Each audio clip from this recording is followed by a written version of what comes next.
Hi, we have some beautiful light right now. It's the end of the day. Usually I take my videos earlier in the day, but this is the front part of our yard, my garden, and I'm doing almost weekly updates. So let's take a look at the front yard. You can see I have my yucca out, finally. It's enjoying the sun, and I'm gonna have to cut it back. It's quite tall, as we can see. I'll try to cut it back and reroot part of it. I've had it for a long time, over 30 years I think. Alrighty, let's take a look at things. There's my greens in my little barrel in the front. Hope to get a couple salads out of that. Everything is so lush. It has been so rainy and humid. It's incredible.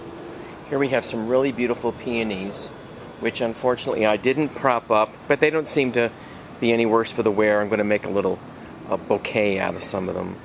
But you can see how lush and verdant things are. It's amazing. It really is. This is the left side of the entrance to our house, as you can see. And you can look up here. Take a look up into the cottonwood. Oh, it's so magnificent. I started this from a little tiny seedling that was just a few inches tall. I'm really going to miss her. I love her very much. She's a beauty. I've been caring for her, trimming her, and doing what I can to make life good for her. I may have to trim off that branch right there.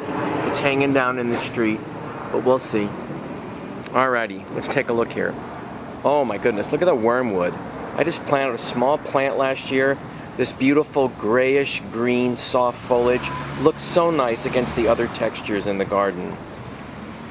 And the Japanese maple that was knocked out during the storm is growing beautifully from its stump. So life is restating itself. I just love these little wake robins. They see those little purple flowers?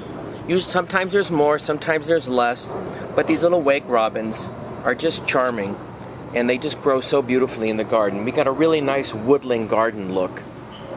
And next year, I won't be here, but next year, I'm sure that these Siberian irises, regular irises, and Japanese irises are going to do really well in the front. The light's just perfect. I planted geraniums and coleus that I had saved from last year, made cuttings from the plants that I had survived the winter indoors, and they're doing just great. We got some chives in here. There's going to be some feverfew blooming, and I'll be harvesting the leaves. And here we have this magnificent sage plant that's blooming right now. It is a beauty. Wow. And there's a great hosta. This looks fantastic.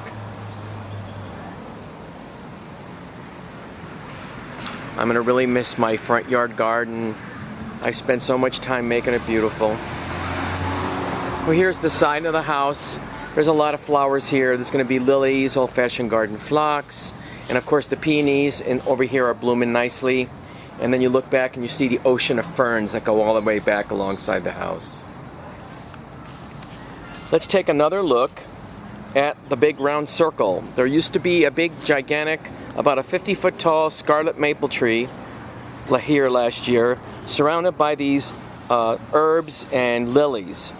And what happened was, there was a huge storm. It only lasted 10 minutes, but it was one of those storm cells that took out trees all over the neighborhood, and they were on cars and houses. And the tree that was here snapped in half and fell that way. And it missed the window by a few feet and landed kind of in our porch, and then flattened the entire front. So we have this year, this is a scarlet maple that is coming up from the stump.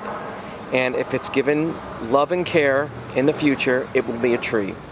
And I hope that the people who are going to be buying this property will understand the value of the plantings and take care of them. It's hard to tell. There you go.